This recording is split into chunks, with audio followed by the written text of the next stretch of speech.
I'm Jacob. I'm a first year ambassador of the 2023 year. Jeremy, would you like to introduce yourself?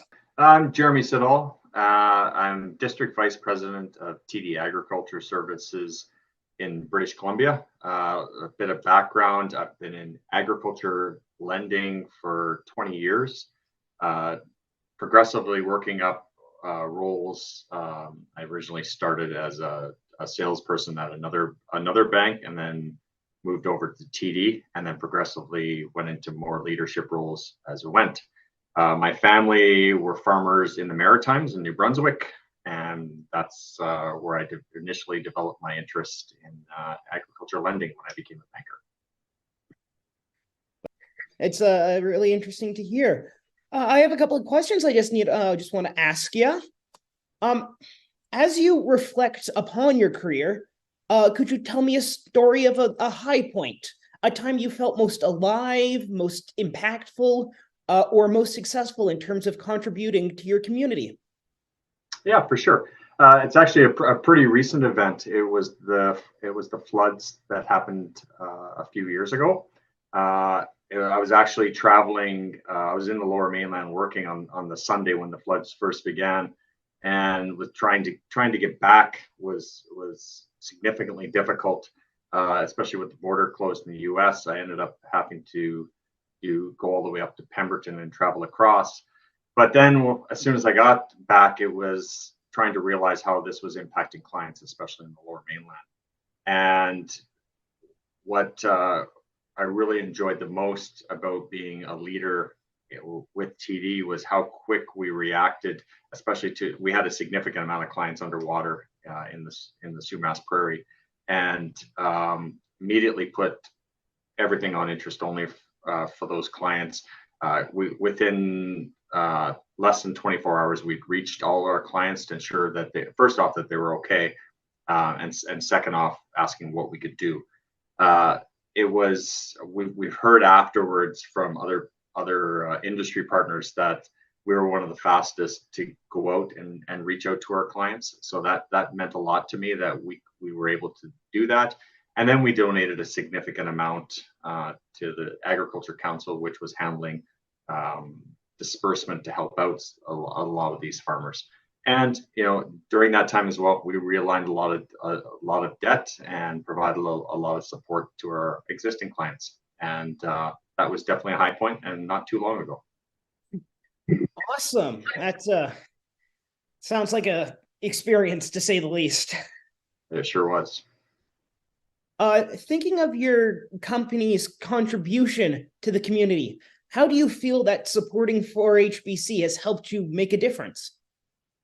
Well, I was in 4-H when I was a kid, so I've always had a soft spot when it's come to 4-H.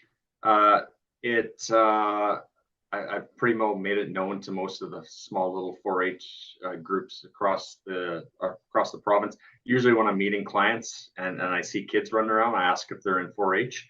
If they are, I make it known that, if you guys want to send me a letter, I have no problem, normally just sending $1,000 to the individual clubs, which I do a lot of, just because, I know how hard it is to fundraise, but I also really understand the value that 4-H brings to kids, because it did for me. And it's usually a pretty easy decision when I'm looking at hiring people if I see 4-H on their resume for when they were younger. So I think it benefits the bank in that we can get access and get to know some quality kids before they start university. And I think it helps them with what we can do financially, support some of their goals within the club. I agree with that. That's 4-H really does just help out all parties. Yeah. What is one piece of advice you would give to young leaders to inspire their future? I would say be open to taking risks. I originally, like I said, I have 20 years banking experience, but I'm in my 50s. So when it first came up to me about being a banker, when it first got offered to me, I was in a very successful career. I was doing well. It wasn't something when it first got brought up to me about the opportunity. I actually laughed and said, "One thing I'll guarantee you is that I'll never be a banker." Um, and then see, look at me now. So it's I took a risk, and it obviously it significantly paid off because I have a very successful career with TD and have advanced to where I want to be in my career and doing something that I'm passionate about. I'm very passionate when it comes to agriculture in our country. So I get to do what I love to do, and I get to live in a beautiful place as well. Worked out well. Well, Jeremy, I'd just like to say thank you for taking the time to meet with me today and share your stories and tales. On behalf of 4-HBC, I'd like to express our gratitude for your ongoing support of 4-H and your help in developing the leaders of tomorrow from the youths of today. Well, it's definitely a pleasure, and great job doing this.